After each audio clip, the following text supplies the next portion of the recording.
안녕하십니까. 새롭게 하소서 김학중 목사입니다. 샬롬 박소연입니다. 소연 씨는 사진 찍는 거 좋아하세요? 사진 찍는 거 좋아하는데 네. 제 직업의 특성상 찍는 것보다는 찍힌 제 사진을 보는 경우가 훨씬 더 아무래도 많죠. 그렇죠. 예. 근데 이렇게 찍힌 사진을 보면서 참 나는 이쁘다, 잘 나왔다 이렇게 느끼시죠? 아니, 사진을 찍을 때 일단 난 네. 난 예뻐, 섹시해 이렇게 막 자도취를 네. 막 한 다음에 사진을 찍죠. 네. 노력을 하죠. 네. 예. 근데 마음에 안 들어요? 뭐 100% 만족하기란 사실 쉽지는 않더라고요. 저도 그런 것 같아요. 이렇게 사진 이렇게 찍은 걸 보면 네. 마음에 안 드는 사진도 때로는 있거든요. 그렇죠. 네. 사실 이렇게 마음에 안 드는 사진을 만날 때 조금 이거 다시 어떻게 하지? 네. 그런 고민도 하는데 오늘 새롭게 하소서에서 만날 분은요. 우리가 이렇게 때로 후회되는 사진들을 정말 고쳐줄 수 있고 그리고 사진하면 이분을 빼놓을 수 없는 귀한 분을 만났습니다. 사진을 통해서 행복을 전하는 귀한 분입니다. 어떤 분인지 화면을 통해서 만나보겠습니다. 암 환자들에게 웃음을 찾아주는 사람. 사진 한 장에 행복을 담는 사람. 포토테라피스트 찰리. 김완철 집사. 그는 젊은 날 이것저것 버려놓은 일을 쫓아 성공한 사업가로 세상을 누볐다. 그러나 행복도 잠시. 30대 초반, 너무도 젊은 나이에 찾아온 간경화. 단지 살기 위해, 심한 통증을 잊기 위해 하루도 빠짐없이 산길을 걸으며 카메라 셔터를 눌렀던 김완철 집사. 카메라 렌즈를 통해 본 자연은 경이로웠고 마음의 기쁨은 몸의 치유를 불렀다. 건강의 회복과 함께 하나님이 주신 소명은 행복 사진 찍기 봉사. 오늘도 전국을 누비며 병마와 힘겨운 사투를 벌이는 암 환자들에게 웃음과 희망을 선물하는 포토테라피스트 찰리, 김완철 집사를 만나봅니다.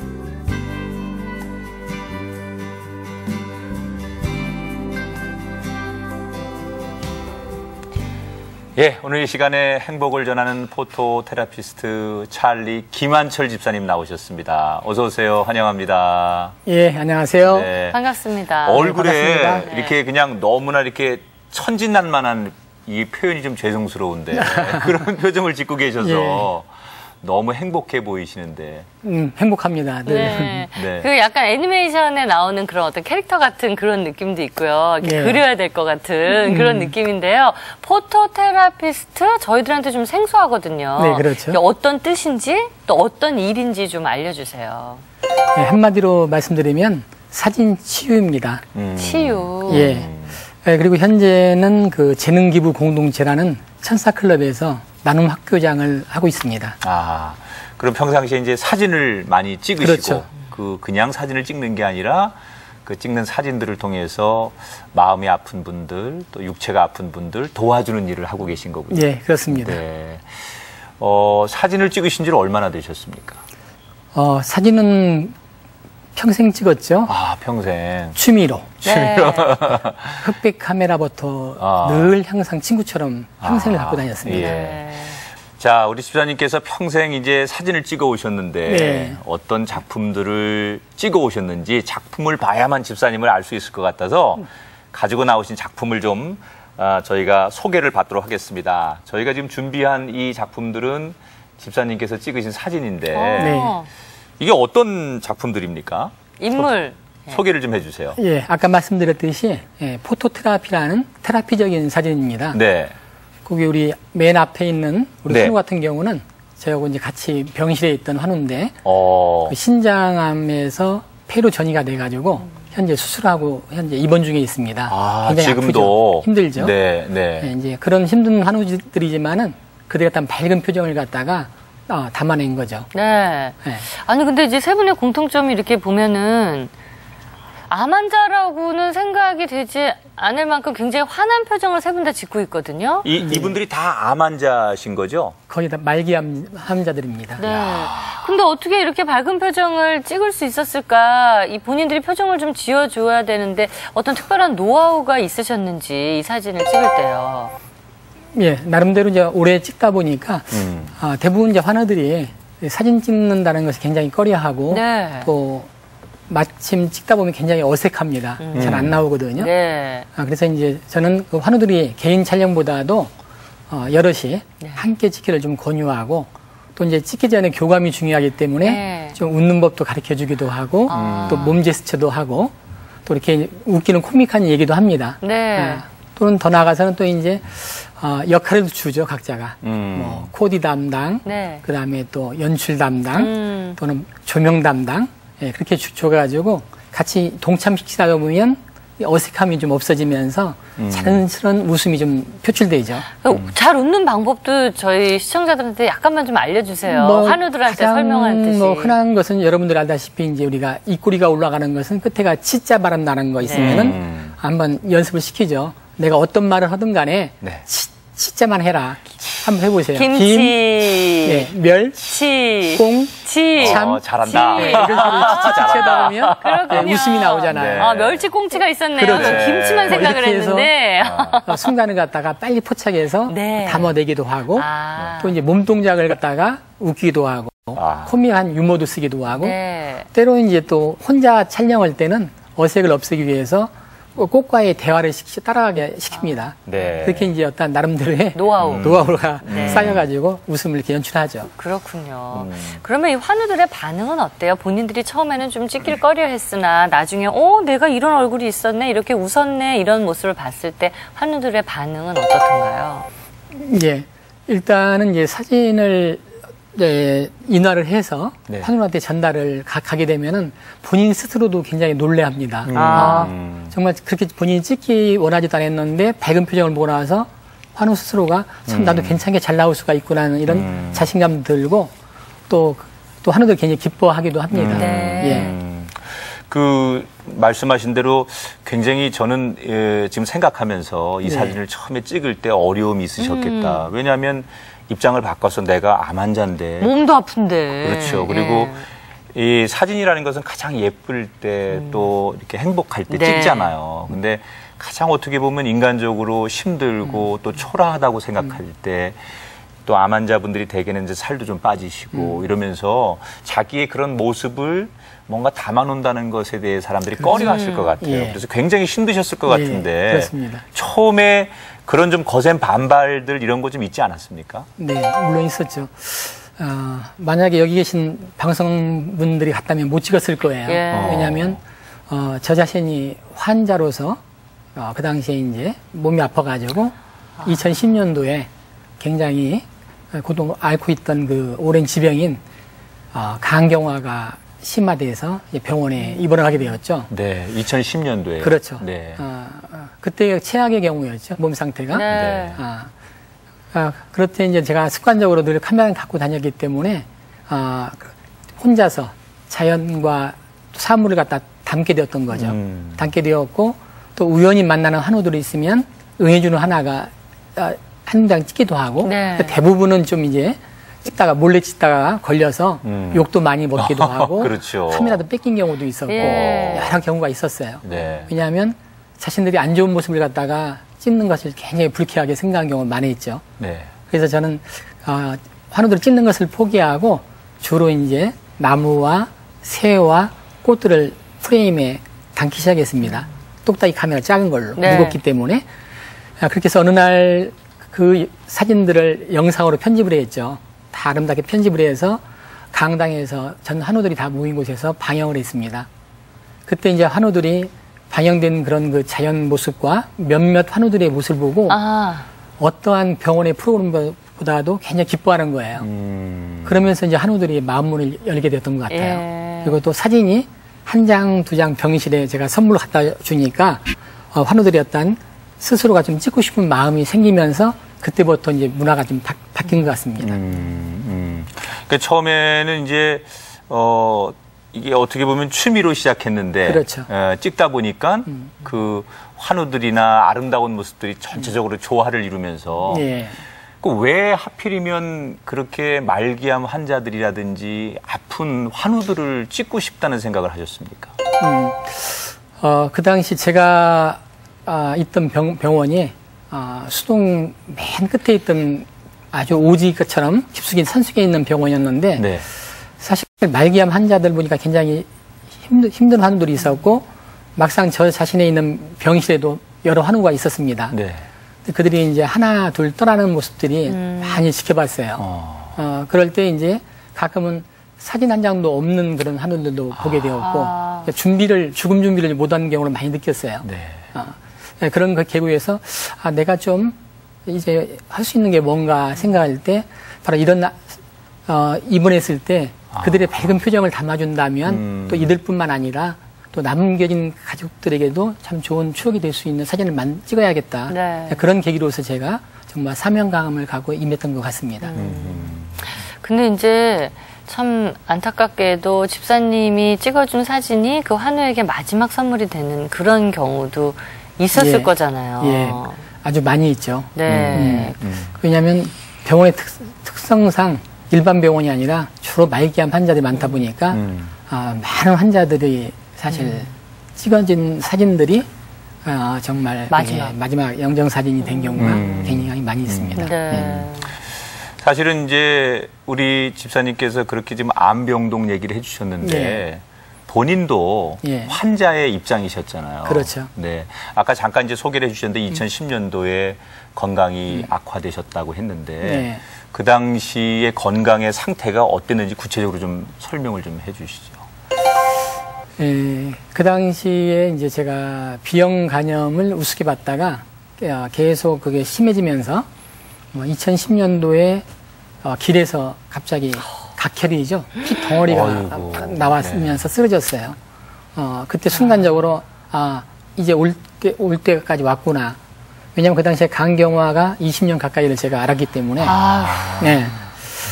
이게 마지막이 될 수 있다 해서 병원 가서 MRI를 찍었는데 결과가 이제 간이 기능을 못하니까 바로 이제 비장의 무기라고 하죠. 소화기를 대신하는 장기 역시 2배 이상이 부어 있고, 그 다음에 이거 역시 또 안 되다 보니까 먹지 못하니까 결국은 살은 거의 20kg까지 빠지게 되었고, 거기에다가 또 합병증으로 이제 못 먹으니까 빈혈이라든지 또는 혈압, 고혈압이 오고 또 당뇨가 오고 또 간경화의 특성상 또 황달에 얼굴이 시커매지는 흑달까지 오게 되었습니다.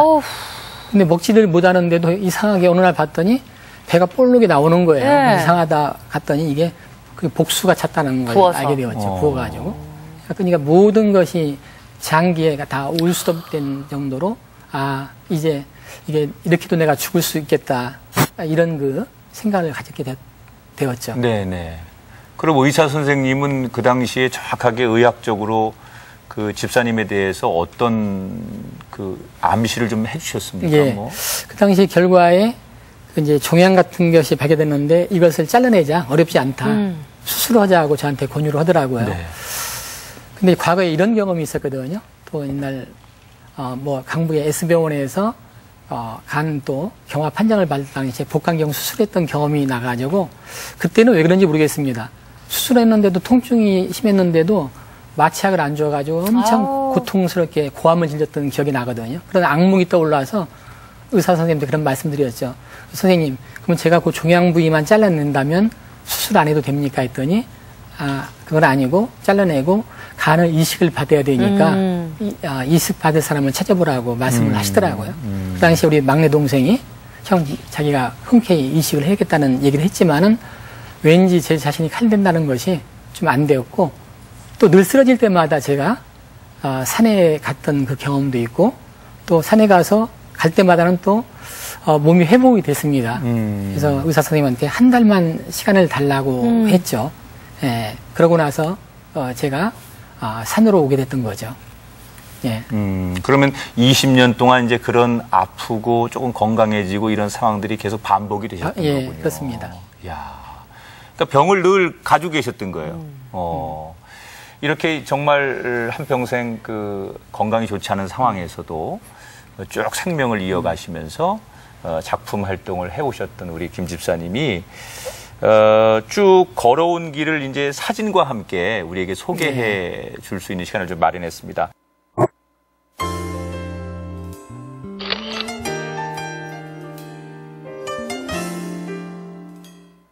아침에 산책길에 빛을 따라서 가다가 너무나 아름다워서 그 병원 뒷산 정상까지를 올라갔습니다. 그러니까 점심 먹는 것도 잃어버렸어요. 올라가지고서 정상 정도 갔을 때 무릎 많은 단풍나무를 발견했습니다.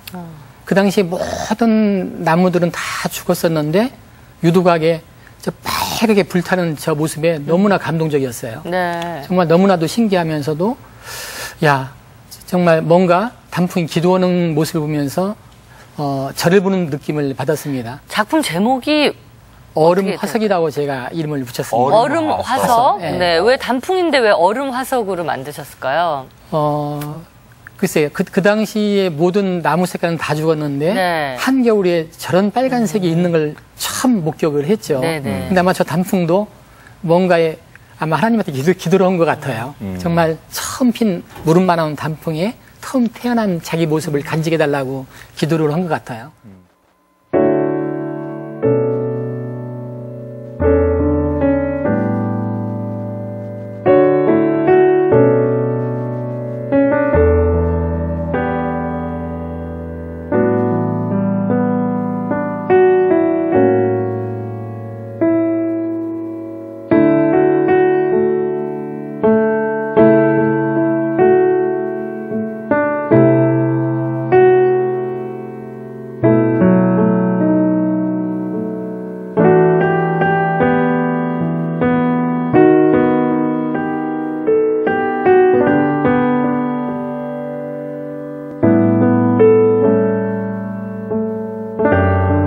과거에 집사님도 한때는 정말 세상적으로 잘 나가시던 때가 있으셨죠. 예. 어떤 일을 하셨습니까? 젊었을 때는 이제 저희가 이벤트 레저 회사를 하고 그 동중이 업체에서는 가장 잘 나갔습니다. 잘 나갔고 그래서 그것이 기반이 돼서 다시 이제 레저 쪽에 용품 쪽을 좀 개발하게 되었고 그래서 이제 토탈 쪽으로 나가야 돼서 제조업에 또 손을 대게 되었죠. 그러면서 90년도 초에는 동종업계에서 최초로 해외 생산을 또 들어가게 되었고 네. 또 외국에 나가게 되었고 그렇게 정말 그 사업을 대한 욕심이 끝이 없었던 것 같아요. 30대 때 이미 사업에 성공을 하셨군요. 30대 때 이제 법인 회사를 설립을 했고 네. 그 다음에 그 회사를 계속 확장시켜 나가고 있었죠. 한때 잘 나가고 열심히 좀 했습니다. 근데 이제 그렇게 사업 해외 진출까지 하시게 되면은 술도 엄청 드셔야 되고 가정에는 뭐 소홀할 수밖에 없고 아내의 불평도 있었을 거고 그런데 어떠셨어요? 우선 이제 술 문제, 담제 문제는 간이니까 사람들이 저보고 술, 담배를 얼마나 먹었길래 이렇게 네. 그러냐 하는데 네. 사실 저는 술, 담배는 입에를 대지도 않았습니다. 아, 그래요? 그럼 피곤해서 쌓인 거네요. 그렇죠. 그럼. 애들엄마 말대로 워커홀릭이라고 네. 해서 일의 중독자 정도로 제가 하나에 거의 몰입하게 되면 뭘 안 볼 정도로 외국에 나가도 집에 전화 한 통도 안 줄 정도로 오직 일에 미친 거죠. 그러다가 정말 어느 날은 집에 왔더니 아파트에 배를 놓더니 다른 여자가 나오는 거예요. 어머 세상에. 갔더니 집 이사를 갔어요. 그 정도로 야, 정말. 친구한테 또 전화를 해서 찾아본 네. 경우도 있었고 네. 그런 그 정도로 제가 일 중독자였고 그 당시에 정말 애들 엄마가 자기는 돈도 필요 없다. 네. 남들이 놀러 갈 때 나들이 가는 거. 나들이 갈 때 자기가 도시락 싼 걸로 아이들과 같이 갔으면 좋겠다. 그때 저는 그런 얘기를 했죠. 내가 이렇게 열심히 뛰는 것은 우리 아이들의 미래를 위해서 이렇게 열심히 한 거다. 세월이 흘러갔지만은 그 당시에 그 모든 것은 나에 대한 욕심이었던 거라는 것을 뒤늦게 좀 느꼈죠. 네. 저 작품은 사실은 집사님이 이제 그런 과거의 모습, 그러면서 지금의 내 모습과 너무나 뭔가 같은 예. 처지에 있는 것 같다라는 예. 의미에서 이제 해석을 해주신 거군요. 예. 네. 자, 포토스토리 김한철 집사님의 두 번째 이야기로 한번 넘어가 보겠습니다.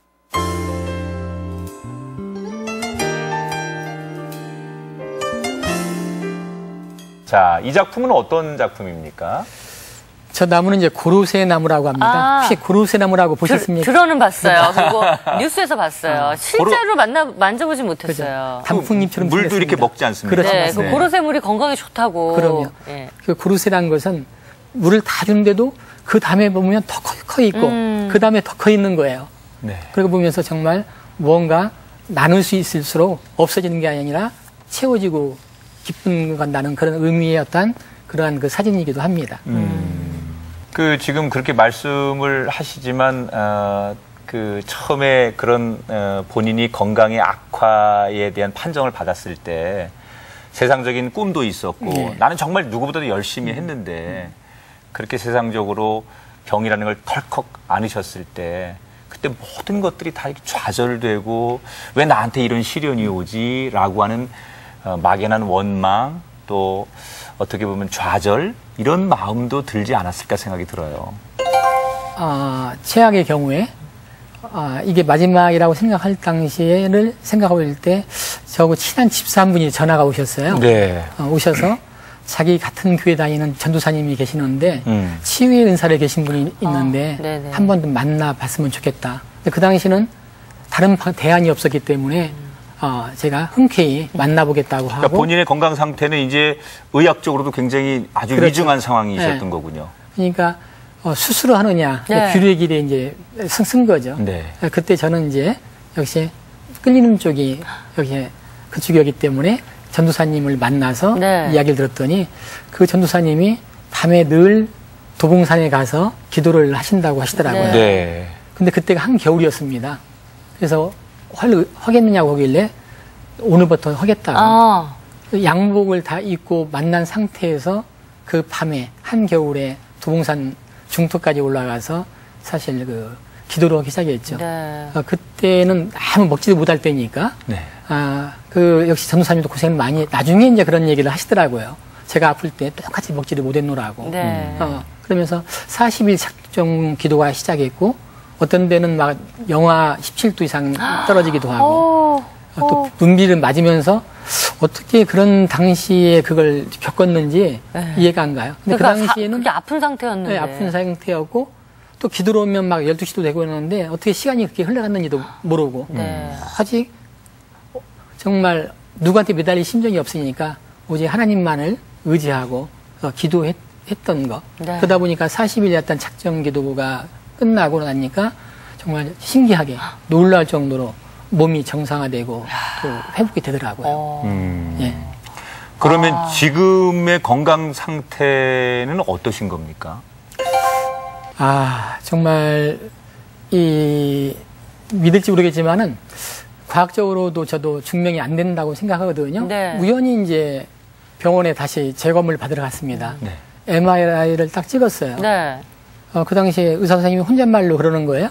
하면서 뭐 종양도 없어졌고 부분도 없어지고 꽤 깔끔하고 그 간경화라는 것이 계속 섬유지대가 되는데 그게 정지가 좀 되고 늦어지고 있고 항체가 생겼다는 얘기를 하시는 거예요. 흘러간 말로 항체가 생겼네요 그런 거예요. 사실 비형 간염이라는 것은 항체가 안 생겨서 네. 비형 간염에서 간경화에서 암으로 가는 것이 거의 다 수순이거든요. 네. 5년, 짧게는 10년 안에 대부분의 간암으로 다 가는데 그런 얘기를 갖다가 들었을 때 정말 이거야말로 놀란 기적이었죠. 네. 그러면서 제가 고혈압도 정상이 되고 모든 것이 몸이 좀 회복됐죠.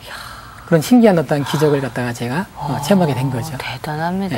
야, 항체가 생겼다는 거는 진짜 대단하네요. 그러면 40일 동안 그렇게 도봉산에 가서 기도하시고 정말 하나님만 바라보시는 그런 신앙의 체험 이전에 예. 집사님께서 신앙에 대한 어떤 그 뭔가가 있었던 적이 과거에 있으셨습니까? 과거에는 이제 초등학교 때 교회를 다녔고 고등학교 때는 우리 그 가수 최성수가 다녔던 같은 교회. 네. 네, 그 교회에 제가 1년 선배죠. 네. 그 교회에도 같이 신앙생활도 열심히도 하고 하다가 이제 사업을 하면서부터 안 다녔죠. 결국 이제 주로 이 사업을 하면 멋진 미국 가고 뭐 외국을 가는 선진국을 가는 게 아니라 네. 주로 제조업을 하다 보니까 네. 중국, 베트남, 스리랑카 90년도 초반에도 그렇게 굉장히 열악했거든요 환경 자체가. 네. 지금은 뭐 교회도 다 있지만은 네. 그러다 보니까 하나님과 좀 멀리하게 되었죠. 기본 신앙은 있으셨는데 그렇죠. 중간에 좀 멀리 떨어지셨군요. 그렇죠. 예. 네. 그리고 늘 이제 이런 마음이 있었죠. 제가 강경화로 크게 5번은 쓰러졌지만은 늘 산에 갈 때만 성경책을 가져가고. 희한하게 보는 계기가 됐어요. 그리고 예배를 하게 되고 네. 그러면 또 그 기쁨에 의해서 몸이 나아지고 네. 그게 계속 반복됐던 것 같아요. 아. 네. 늘 마음속에는 그런 하나님에 대한 믿음이 자리 잡고 있었죠. 네. 야, 그래도 그런 뭐 대단한 기적을 체험하셨다는 게 40일 작전 기도를 많은 분들이 하지만 정말 대단한 기적을 체험하셔서 굉장히 놀랍습니다. 예. 이번에는 세 번째 포토스토리로 넘어가 보겠습니다.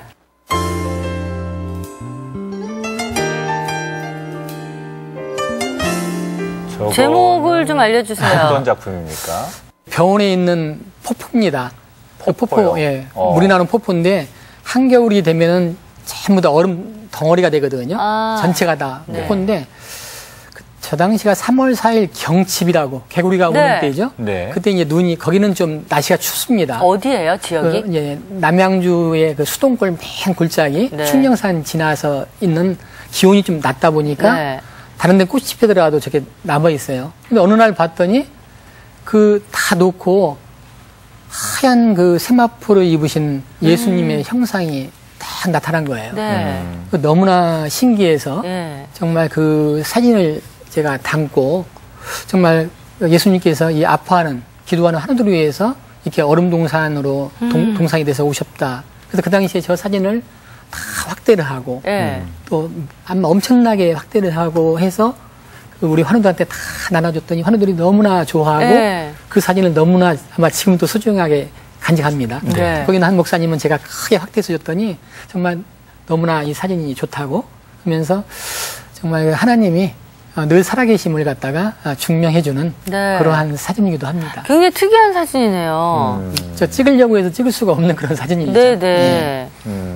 지금 집사님의 쭉 얘기를 들어보니까 어떻게 보면 죽음의 고비 계속 건강으로 쓰러지고 또 다시 회복하고 그러면서 여기까지 오셨는데 쭉 그 이야기 속에 가장 중요한 줄거리는 하나님을 만나면서부터 집사님의 인생이 달라지신 것 같아요. 네. 정확하게 내가 정말 하나님을 내 스스로 인격적으로 만났습니다라고 고백할 수 있는 사건은 언제였습니까? 늘 습관적으로 그렇습니다. 잠잘 때도 옆으로 누워봐요. 그 통증이 있는지 없는지 보고. 네네. 그 다음에 호흡을 큰 신호흡을 한번 해봅니다. 그러면 편합니다. 그러면 감사의 기도가 절로 나오죠. 네. 또 아침에 일어났을 때 정말 이게 숨 쉬었을 때 내가 살아있다는 것에 또 감사를 하고 또 오늘 아침에도 마찬가지입니다. 아침에 6시에 제가 배낭을 메고 걸어 나오는데 정말 그 개울 물소리가 절절절 흐르고 새소리가 흐를 때 정말 이 모든 것은 정말 하나님이 네. 나를 위해서 있다는 그런 생각이 들게 늘 감사의 기도가 절로 나옵니다. 그래서 저는 특별하게 어떤 기도 중에서 그런 기도도 안 나와요. 하나님 형상을 보여달라든지 네. 그런 기도는 안 나오고 늘 감사하고 하나님이 계신다는 거에 어떤 한 번의 의심도 없이 그냥 늘 지켜주신다는 그러한 믿음으로 살고 있습니다. 네. 하나님이 살아계신 거를 이제 느꼈잖아요. 예. 뭐 기적을 벌써 체험을 예. 했고 그러고 나서 나의 삶이 어떻게 달라졌는지 뭐가 예전과 지금이 달라졌는지 가장 큰 차이가 뭘까요? 예. 하나님의 만나기 전의 삶이라면 어떻게 보면 나의 어떤 성공과 가족을 위한 어떤 그런 삶이었다면 아프고 회복을 받고 나서 늘 생각하는 것은 그동안 내가 살아왔던 것은 나 자신을 살았다면 보다 좀 이타적인 삶을 살아봐야겠다. 네. 그런 마음이 들게 되었고 그러다 보니까 이제 우리 환우들을 어떻게 하면 좀 기쁘게 해줄 수 있을까. 그러니까 늘 그런 생각밖에 없어요. 내 마음에 어떻게 하면 저 환우의 멋진 작품을 찍을까. 네. 또 이번에는 어떠한 이벤트로 기쁘게 해줄까. 또 사진 말고도 음악회를 연다든지 또 강사를 초빙해서 즐거운 어떤 행사를 한다든지. 옛날에 이벤트 회사를 해보셔서 네, 맞다. 진짜 준비가 되셨잖아요. 그 3년 동안 네. 매달 내주문에 있는 정말 내노라는 유명한 강사분들은 다 왔다 갔습니다.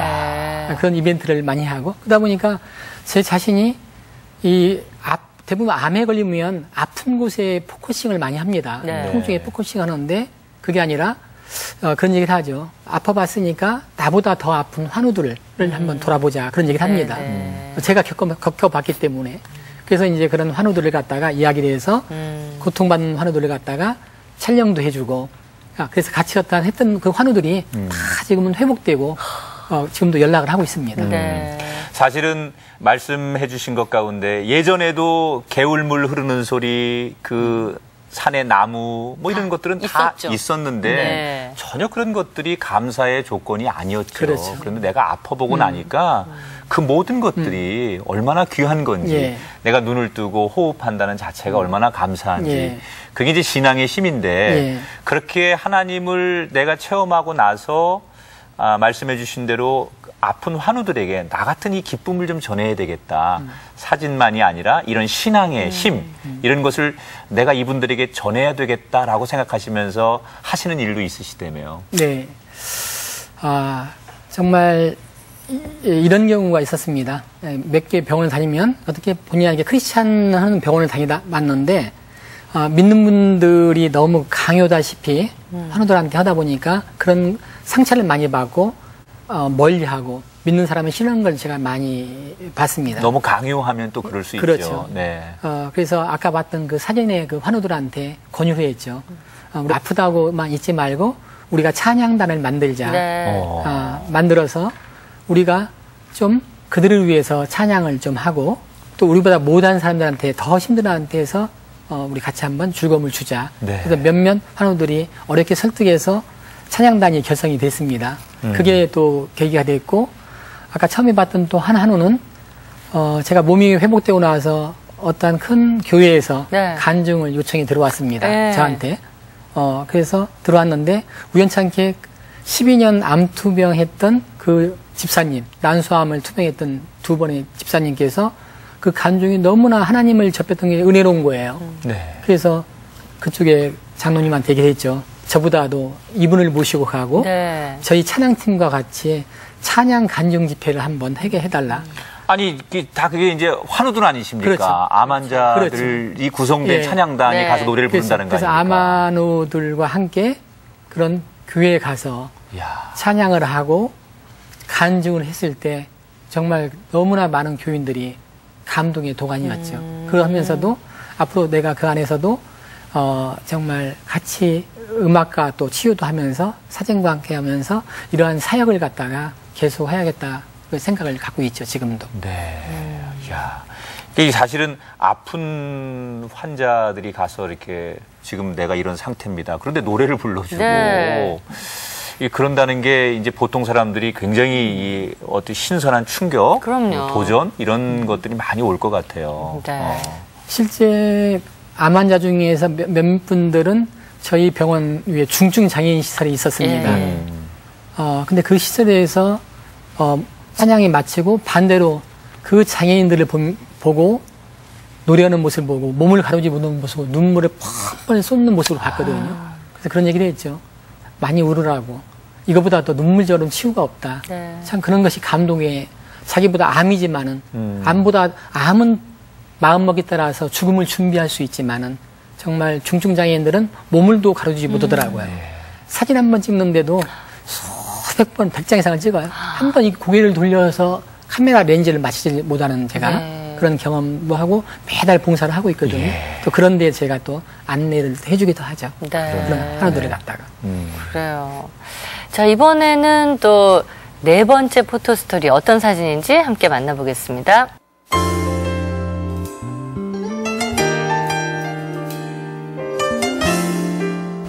저 작품의 제목은 어떤 겁니까? 춤추는 애벌레라고 애벌레. 애벌레. 이름을 졌습니다. 네, 왜 춤추는 애벌레예요? 병원에 있다 보면 이제 한우들이 하루 일과가 밥을 먹고 나면 산책을 늘 합니다. 네. 네. 그러면 지금같이 녹음이 풀을 때는 갑자기 밥 먹을 때 정도 되면 여자 한우들 병실에서 괴성이 나와요. 네. 합소리 들으면 그럼 저런 애벌레들이 옷에 붙어서 기겁을 합니다. 네네. 저도 봤지만은 그렇죠. 저도 물론 이제 벌레 같은 게 별로 좋아하지 않는데 어느 날 그 작업실을 길을 건너는데 갑자기 거미줄이 내려오면서 내 앞에 애벌레가 딱 쓰는 거예요. 네. 깜짝 놀랐죠. 지켜봤더니 애벌레가 한 3m 넘은 데를 갔다가 거미줄을 당기면서 먹으면서 온몸을 틀면서 가는 그 모습을 1시간 넘게 지켜봤어요. 그 와중에는 새가 또